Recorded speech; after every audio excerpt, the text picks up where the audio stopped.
السلام عليكم ورحمة الله وبركاته. إن الحمد لله نحمده ونستعينه ونستغفره ونعوذ بالله من شرور أنفسنا ومن سيئات أعمالنا.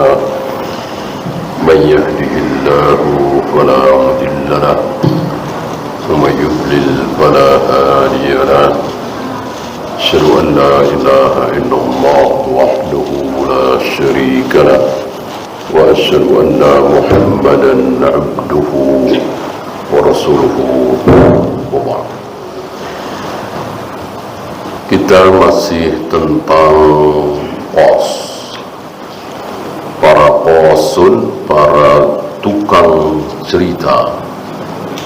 Hari ini banyak kaum muslimin, terutama orang-orang awam, para wanita, suka dengan kisah-kisah.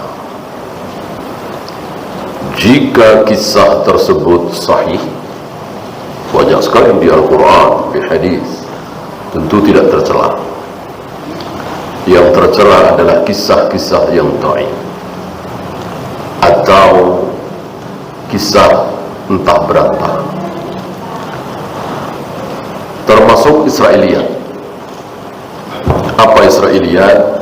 Di Al-Quran tidak ada, di hadis sahih tidak ada, adanya di Taurat, Injil, yaitu Israiliyat namanya. Berangkat dari ketidakpuasan para mu'arrikh, para ahli sejarah, karena di dalam Al-Quran dan hadis memang tidak lengkap.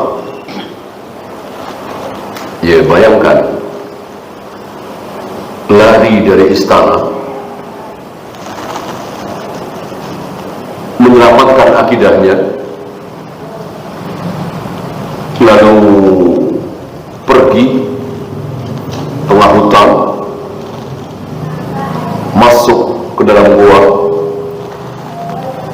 tidur di gua selama 300 tahun lebih, kemudian dibangunkan oleh Allah, bertemu dengan kaum muslimin, bertemu dengan manusia. Banyak yang muslim hari itu, tidak seperti 300 tahun yang lalu. Cuman 3 ayat pendek, gimana mau lengkap? Iya kan? Di negeri mana, nama goanya apa, 7 pemuda ini namanya siapa aja, nggak ada di situ, nggak ada di Al-Quran, nggak ada di hadis, gitu ya. Kemudian dialog-dialog mereka bertujuh, ya. Lalu sebagian mereka penasaran, ingin menggali lebih banyak. Sementara di Al-Quran cuma segitu, di hadis cuma segitu. Lalu mereka takalluf, membebani diri dengan beban di luar kesanggupan mereka. Apa akhirnya? Baca Taurat, baca Injil. Di Injil lengkap, di Taurat banyak. Tapi kan tidak ada yang menjamin bahwa itu benar. Kalau Al-Quran dan hadis yang sahih, Allah langsung yang menjamin. Inna nahnu nazzalna dzikra wa inna lahu lahafidun. Selain Al-Quran tidak ada yang menjamin. Disinilah maka salah satu tafsir yang paling sedikit, walaupun ada ya, salah satu tafsir yang paling sedikit Israiliyatnya adalah tafsir Ibnu Katsir. Ya. Oleh karena itu beliau tidak takalluf tentang Harut dan Marut yang ada di surat Al-Baqarah itu kan. Beliau tidak mau takalluf. Ya sudah. Bahkan beliau mengambil pendapat yang mengatakan di situ tidak. Jadi tidak ada itu Harut dan Marut di negeri Babil, itu tidak ada gitu. kisahnya kan luar biasa, menarik sekali. Tapi tidak boleh cerita yang menarik itu kita percayai seandainya tidak berdasarkan sumber yang sahih. Ya. Nah, ini tukang cerita ini membawa kisah-kisah ini, maksud mereka baik sebagiannya, tapi yaitu tadi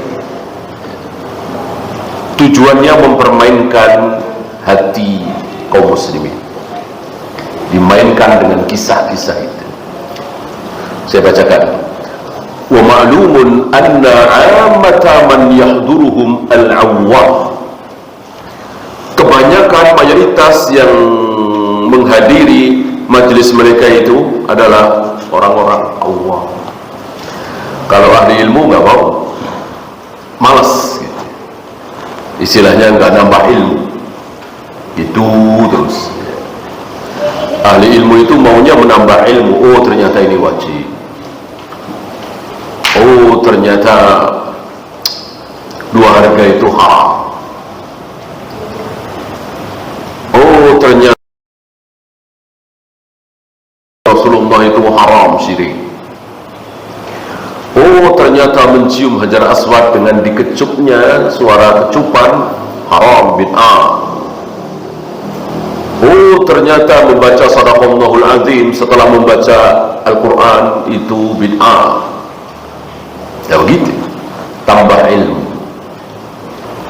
Nah, mereka ini nggak tertarik dengan hal-hal seperti itu, bikin pusing, nggak peduli mana sunnah mana bid'ah, semuanya ya sunnah semua, semuanya baik semua.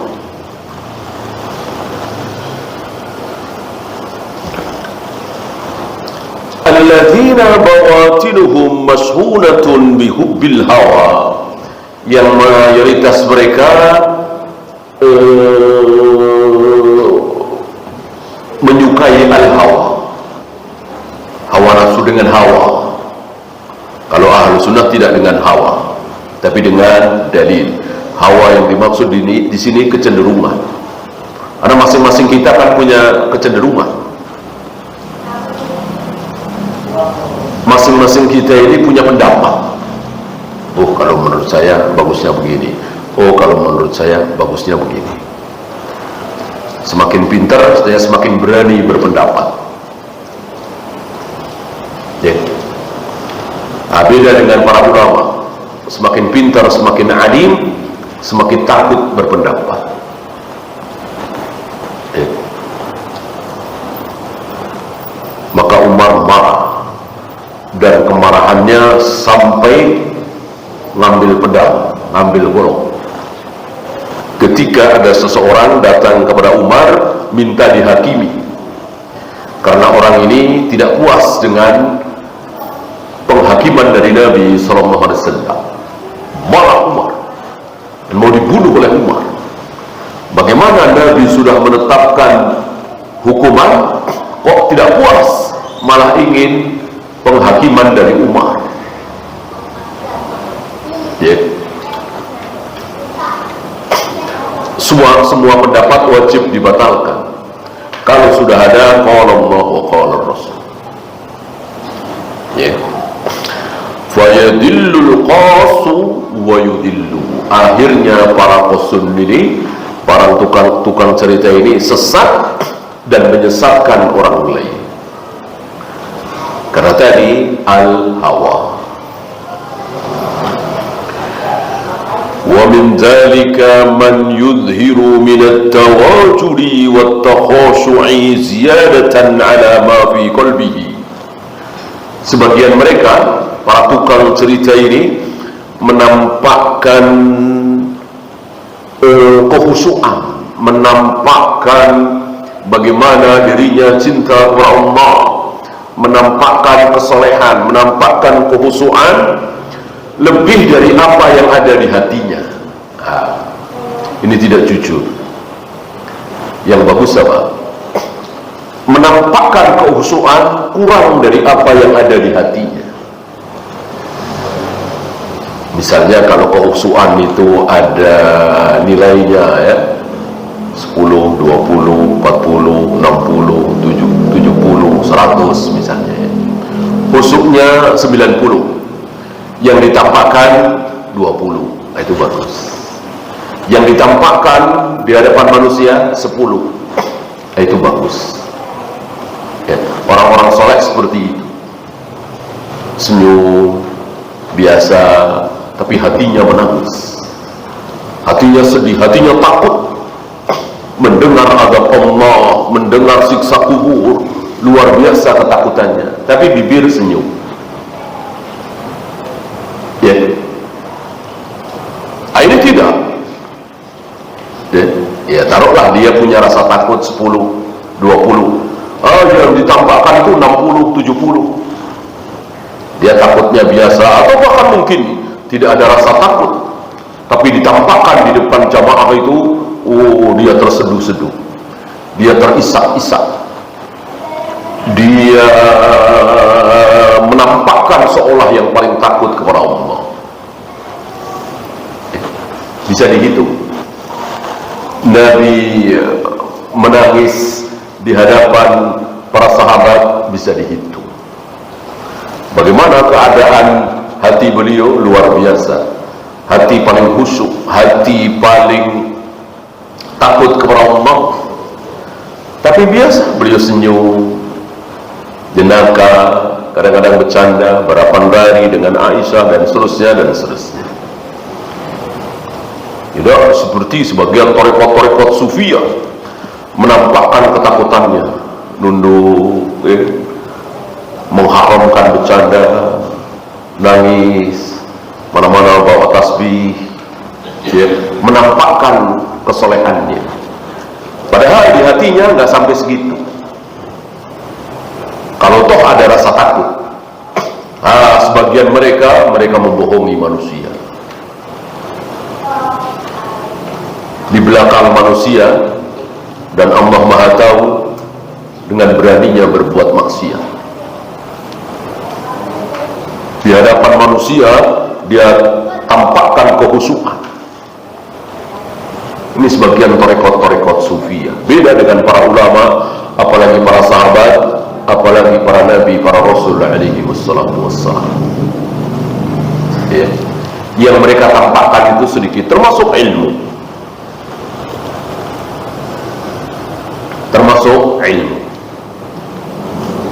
Banyak para ulama yang berilmu, hafal Al-Quran, hafal ribuan hadis, apa kemudian ditampakkan biar pada tahu, ya,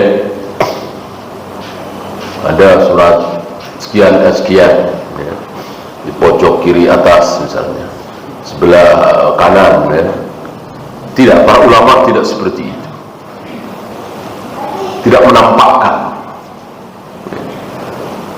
Dan banyak para ulama yang tidak sungkan-sungkan mengucapkan wallahu a'lam, wallahu a'lam.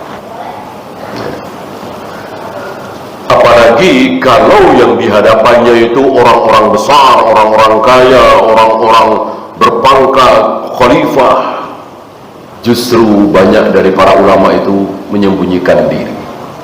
Kan sudah lewat bagaimana tercelanya dekat-dekat dengan penguasa. Nanti akan beliau ulang lagi pembahasan itu. Siapa contoh, masih ingat? Ibnu Rajab Al-Hambali. Ibnu Rajab Al-Hambali, ketika di depan murid-muridnya, nggak terlalu banyak, kan murid depan jamaah beda ya. Di depan murid-muridnya nggak terlalu banyak, mungkin belasan, luar biasa. Pembahasannya luar biasa, dalil-dalilnya, istidlalnya luar biasa. Terkagum-kagum murid-muridnya. Begitu di hadapan penguasa, malah diam. Yang lain pada tampil menjawab jawaban para ulama yang lain, tidak sedahsyat, tidak sehebat jawaban gurunya yang kemarin itu, Ibnu Rajab Al-Hambali. Begitu giliran beliau malah diam, lewat saja, skip, dan nggak ikut-ikutan jawab.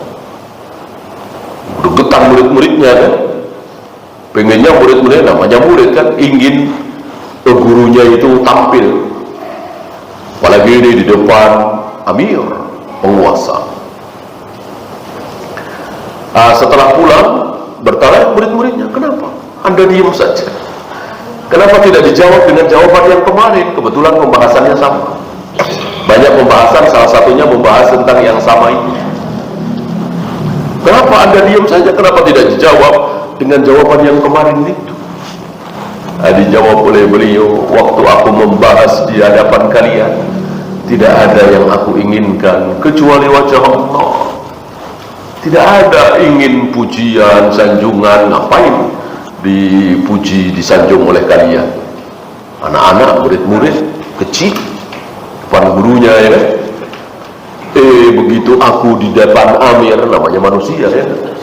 Ada sesuatu di hati, ada ingin pujian, ingin menonjolkan diri, menampakkan dirinya hebat, gagah. Aku hentikan, lebih baik aku diam. Luar biasa para salaf kita menjaga keikhlasan. Tidak seperti yang dibahas di sini. Husuknya 20 ditampakkan 60, ilmunya cuma 30 ditampakkan 90. Para ulama sebaliknya, husuknya 90, 100 ditampakkan mungkin 10, 15. Ilmunya 100, 200 ditampakkan 10, 20.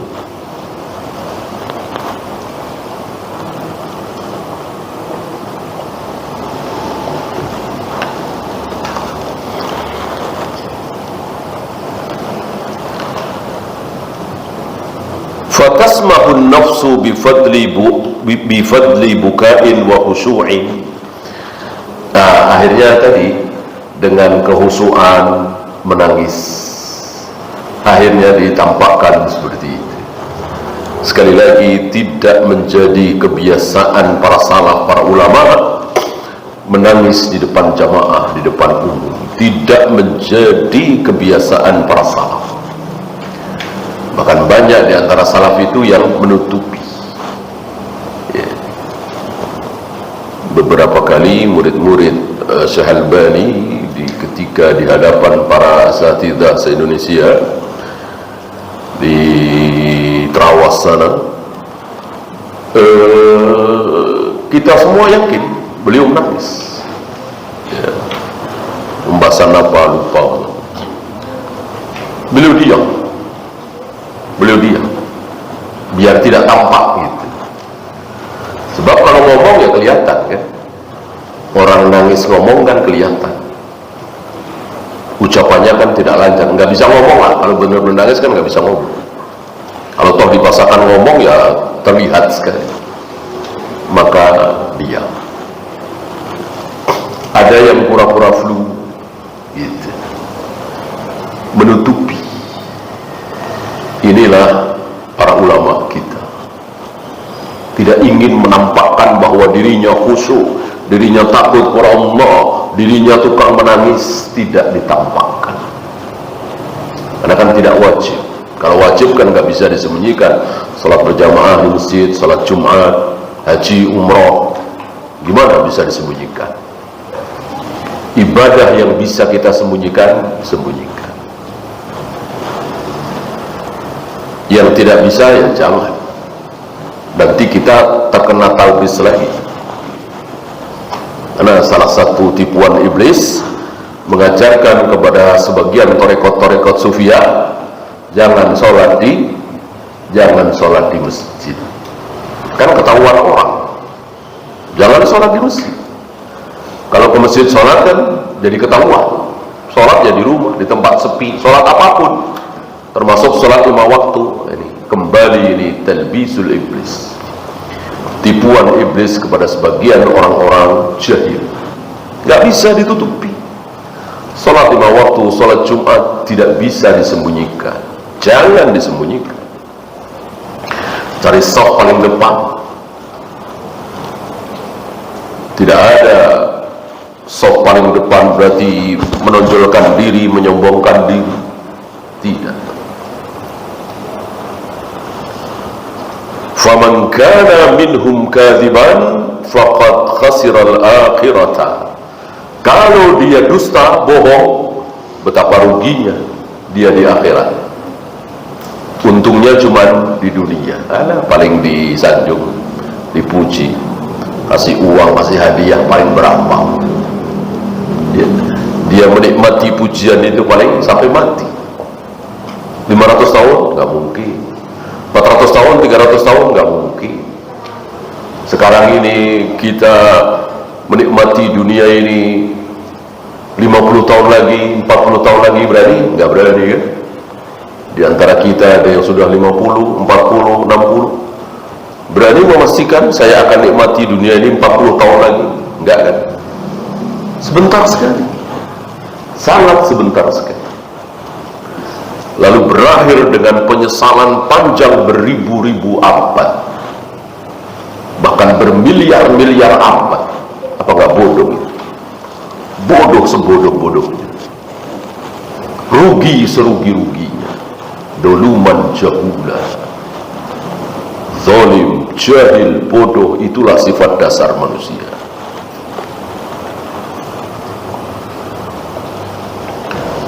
Wa man kana shadiqan, kalau jujur, memang ada khusyuk dia, berilmu dia, lam yaslam sidquhu min riya'in yukhalidu, maka tidak selamat dari riya, tidak selamat dari riya. Emang dia nggak bohong, betul dia khusyuk, betul dia berilmu, betul dia begini-begini, tapi ada riya.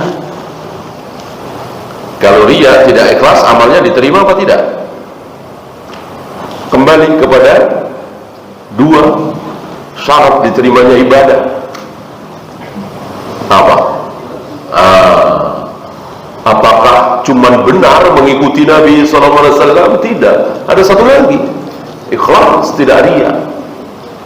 Ikhlas karena Allah, bukan ingin pamer, ingin dilihat, ingin didengar, ingin dipuji, ingin disanjung. Dari takbir sampai salam kita sholat persis seperti cara Nabi, tapi riya nol. Bukan cuma nol, dosa. Cuma nol mending, dosa. Riya kan dosa. Beribadah dengan niat, ada niat dipuji, disanjung oleh manusia, kan dosa. Jadi ya minus, bukan cuma nol.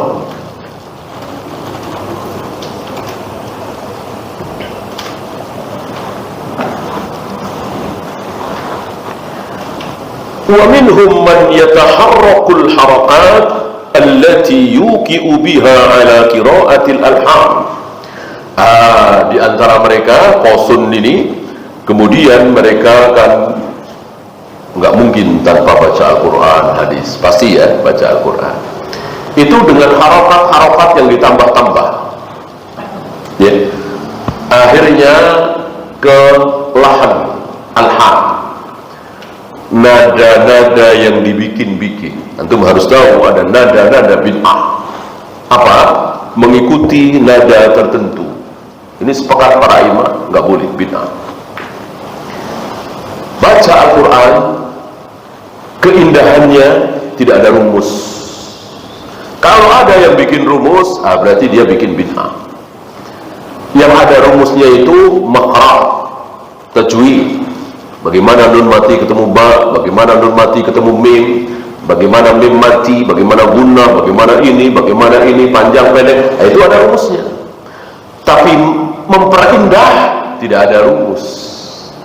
Siapa yang bikin rumus, berarti dia bikin bid'ah. Nah, sekarang kita saksikan berapa banyak saudara-saudara kita itu yang membuat rumus, bikin aturan. Yang aturan itu tidak pernah diajarkan oleh Rasul dan para sahabat. Entah siapa yang memulai itu dengan aturan-aturan tertentu. Dari awal jangan terlalu tinggi, tapi serendah-rendahnya.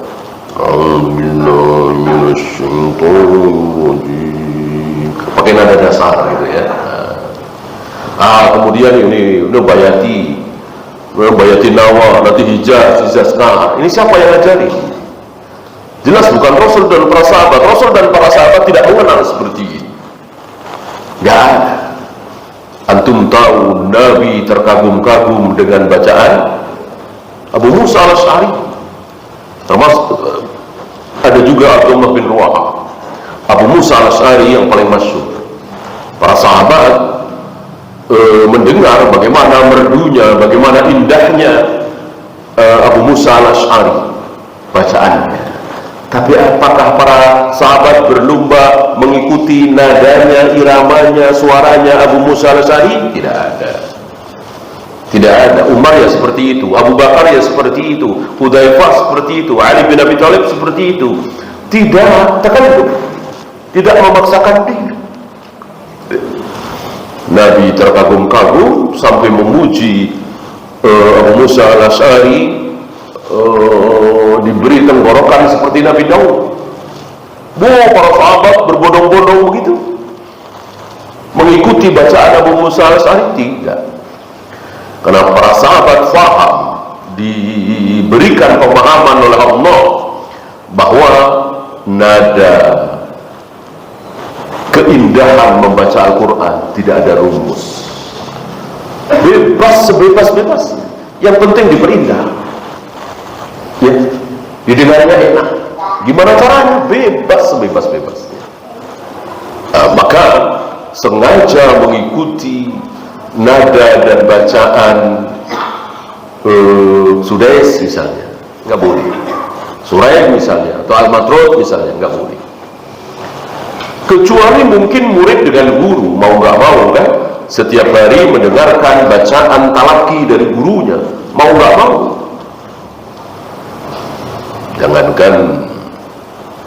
Jangankan suara, ya, tulisan aja kadang-kadang kita ngikut kan. Misalnya guru kita menulis di papan tulis, kita ngikuti, dan itu bertahun-tahun. Insya Allah tulisan kita mirip-mirip dengan tulisan guru kita. Tulisan guru kita bagus, insya Allah ikut bagus. Tulisan guru kita jelek, ikut jelek juga. Kan terpengaruh gitu ya, murid dengan guru. Tapi kalau murid bukan, guru bukan, maka jangan baca, ya, sebisa kita. Yang panjang dipanjangkan, yang pendek dipendekkan. Mana iqlab, mana idgham, mana ikhfa, mana idhar, diperhatikan. Jangan berlebihan dalam ini lahan ini, lalu dengan harokat-harokat yang tidak sesuai dengan ilmu tajwid.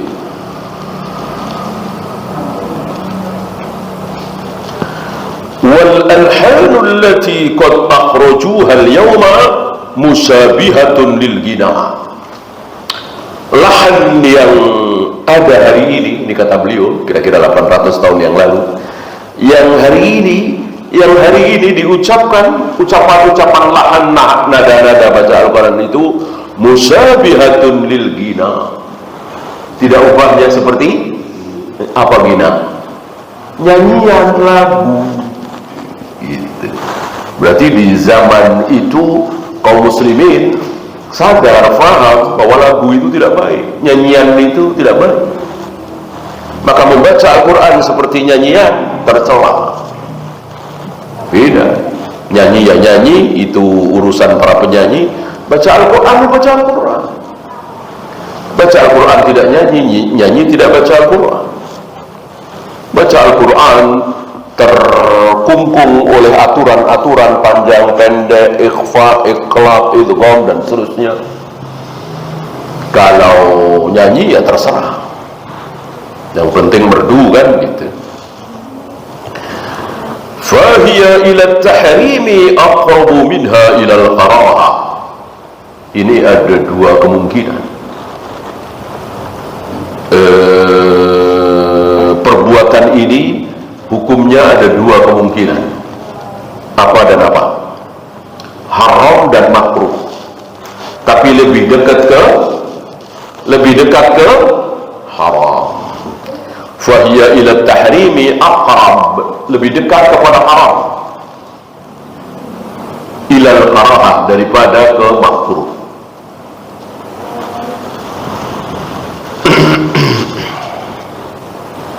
Seperti nazar. Nazar itu lebih dekat ke haram daripada makruh.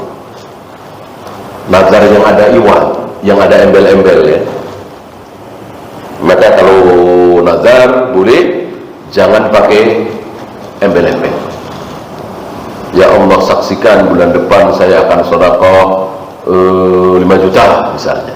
Udah di situ. Ini boleh, ini sunnah. Melaksanakannya wajib. Adapun dengan iwad haram, atau setidaknya makruh, lebih dekat ke haram. Ya Allah, kalau anak saya sembuh dari sakit, saya bulan depan akan sedekah 5 juta. Ini jangan. Dan ini tidak mungkin merubah takdir. Kalau takdirnya anak kita mati, nggak sembuh. Walaupun 5 miliar, 10 miliar, Allah tidak tergoda.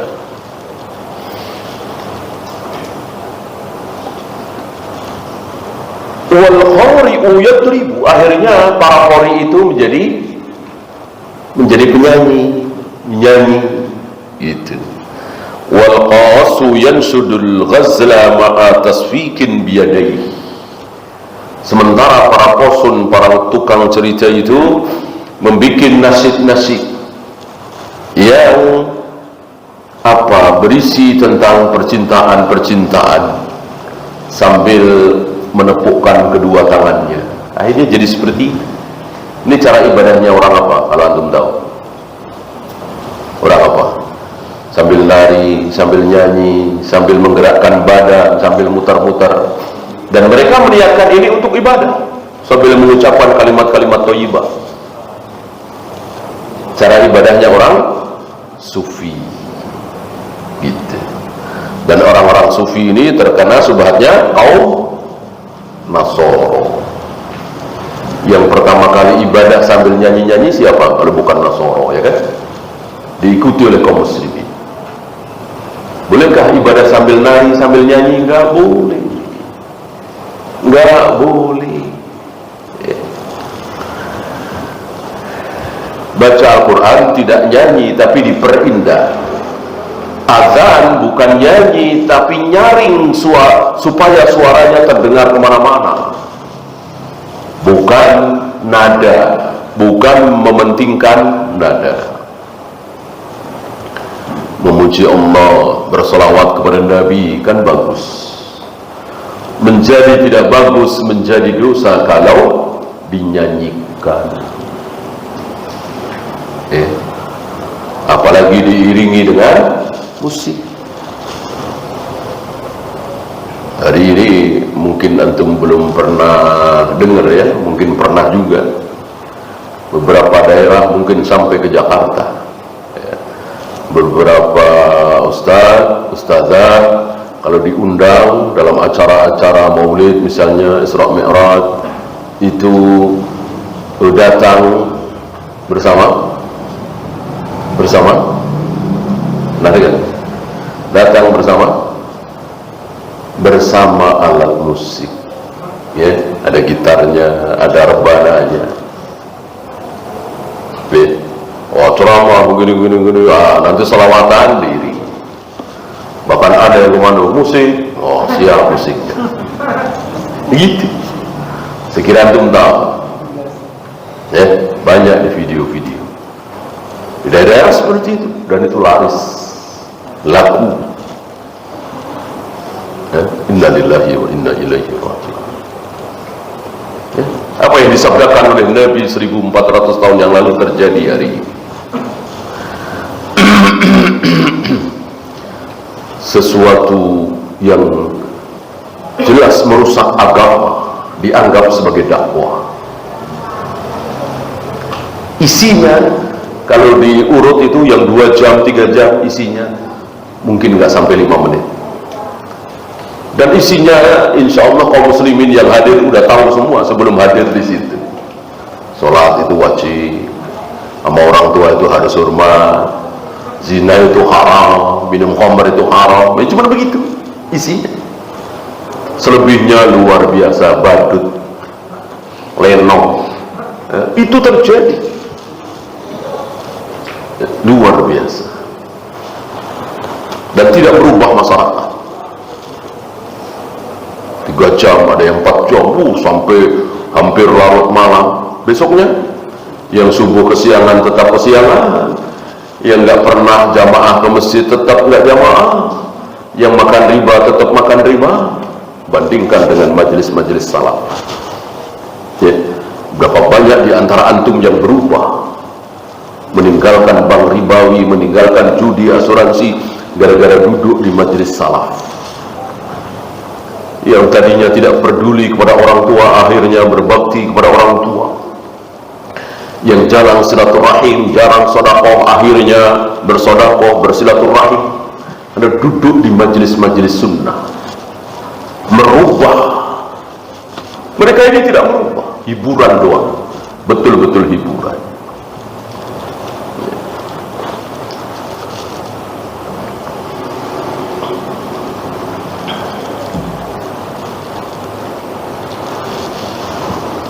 Wa iqa'in birijlihi, dengan menghentak-hentakkan kakinya, ya.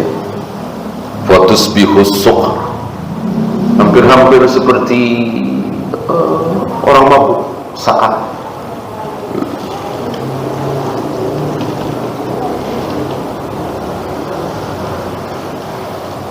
Wasiyahar rijali wan nisa, teriakan-teriakan antara laki dan perempuan. Wa tamziqas thiyab, kadang-kadang merobek pakaian.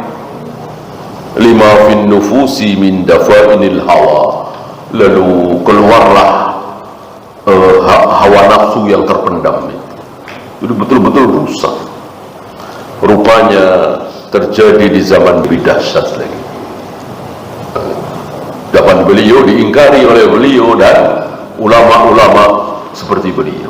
Hari ini sedikit yang mengingkari, banyak yang membela, banyak yang mendukung atas nama keindahan seni dalam Islam. Thumma yakhrujuna, kemudian mereka keluar dan mengatakan kanal majlisu thayyiban, majlis ini bagus, ini majlis yang bagus. Wa yushiruna bit thayyibati ila ma la yajuz, mereka mengatakan bagus untuk sesuatu yang haram, yang tidak boleh. Masa haram dikatakan bagus? Inilah syubhat. Dan syubhat semakin lama semakin banyak. Jadi, di zaman Rasul, di zaman Abu Bakar, di zaman Umar belum ada syubhat. Di zaman Utsman muncul satu syubhat, Khawarij. Di zaman Ali muncul 3 atau 4 syubhat, termasuk Rafidah. Ya, di zaman Muawiyah tambah lagi, sampai pada akhirnya muncul 72 syubhat, 72 firqah. Entah hari ini sudah sampai apa belum. Ya, semakin lama semakin banyak, semakin lama semakin banyak. Dan sekali muncul tidak akan hilang. Melemah, tidak terlihat, mungkin hilang di muka bumi, enggak. Sekali syubhat itu muncul, sekali satu firqah itu muncul, maka tidak akan pernah hilang sampai hari kiamat.